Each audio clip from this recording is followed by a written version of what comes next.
Kapra circle పరిధిలో sub station నిర్మాణంపై వివాదం మరింత ముదురుతోంది. విద్యుత్ శాఖ అధికారుల తీరుపై తీవ్ర అభ్యంతరం వ్యక్తం చేశారు.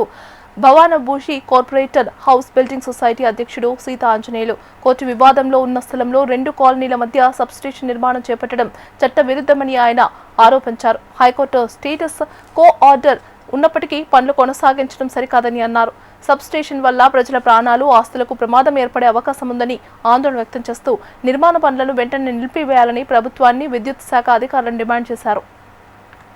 భావనారుషి సొసైటీ 1984లో ఏర్పడి ఎదురుంగ స్థలం 1997లో ఇక్కడ గౌడ్స్ దగ్గర నుంచి రిజిస్ట్రేషన్లు చేసుకుని ఉన్నటువంటి స్థలం.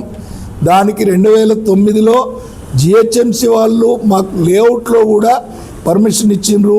లేఅవుట్లో కూడా మా ఆధీనంలో ఉంది.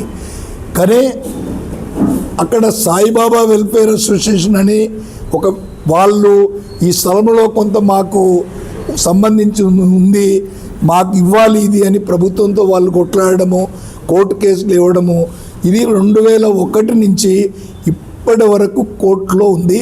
ప్రస్తుతం మా సొసైటీకి కోర్టులో స్టేటస్ కో ఆర్డర్ ఉంది.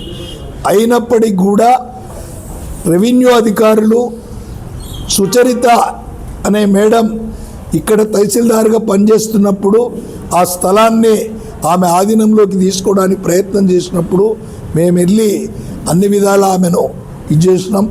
అప్పుడు కొద్దిగా 2 మధ్యవర్తులు వచ్చిండ్రు. వాళ్ళు సార్ దీన్ని ఇట్లా కాదు, మీరు కొంత డబ్బు చెల్లిస్తే తప్ప ఇది కాదు అని చెప్తే ఇది సొసైటీ, మేము దీంట్లోకి వెళ్ళి 10,000 రూపాయల కంటే ఎక్కువ ఎవరికి ఇవ్వడం కుదరదు, అది ఏదున్నా కోర్టు కచేరీలనే చూడడం జరుగుతుంది అనుకున్నాం.